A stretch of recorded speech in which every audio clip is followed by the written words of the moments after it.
comment retrouver un livre ou un jeu vidéo dans un magasin au Japon? Quel est l'ordre alphabétique utilisé au Japon? Bah oui, c'est vrai, parce qu'en fait, au Japon, si vous cherchez un livre ou bien un artiste pour des CD, des DVD ou même un jeu vidéo, et bien en fait, ça va pas être classé en A, B, C, D, E, F, G, et cetera.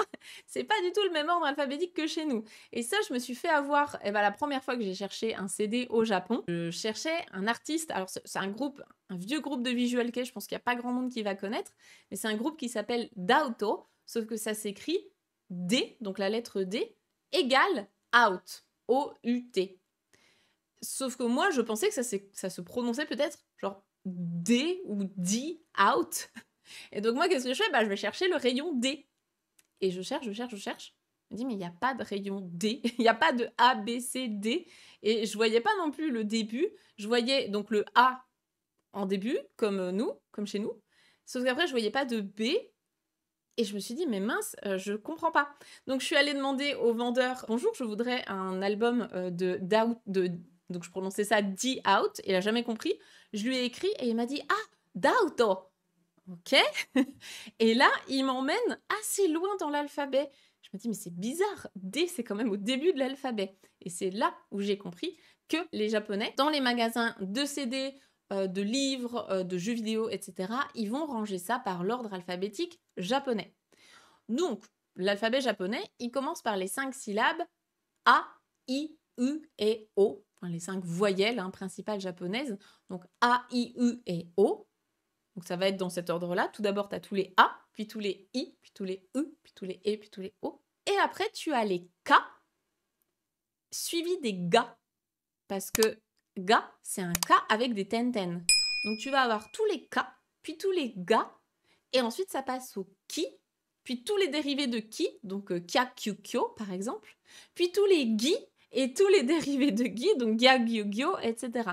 C'est pour ça qu'avoir une idée de l'ordre alphabétique japonais, c'est ce que vous apprenez quand vous apprenez vos kana. Normalement, vous les apprenez dans l'ordre. Quand vous avez appris vos hiragana, vous avez bien appris logiquement A, I, U et O, Ka, Ki, Ku, Ke, Ko, etc. Et si vous êtes déjà familier avec les tenten, donc pour former les ga, gi, gu, etc., eh ben ça va vous aider à vous y repérer lorsque vous irez chercher, je sais pas, votre manga favori, un CD de Daoto comme moi, s'il y a une autre fan dans le coin. Voilà, donc ce sera dans cet ordre-là. Effectivement, on va vraiment prendre la prononciation japonaise. Donc il faut bien penser que si vous cherchez le CD d'un artiste dont le nom est en anglais, donc par exemple, Daoto, bah, c'est la lettre D, un D, donc ça se prononce, enfin Daoto. En tout cas, cet artiste en particulier se prononce Daoto, donc ce sera Da.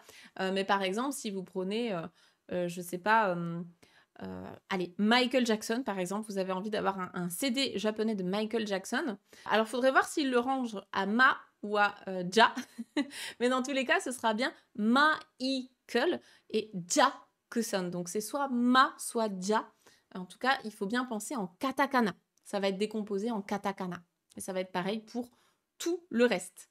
Donc, Zelda, par exemple, si vous cherchez un Zelda, ce sera bien Z. Donc, dans les S. C'est. Voilà, vous penserez à moi la prochaine fois que vous irez dans un book-off au Japon. Et bon courage. Et sinon, bah, vous demandez aux vendeurs, ils sont toujours très contents de pouvoir vous aider. Surtout si vous demandez en japonais.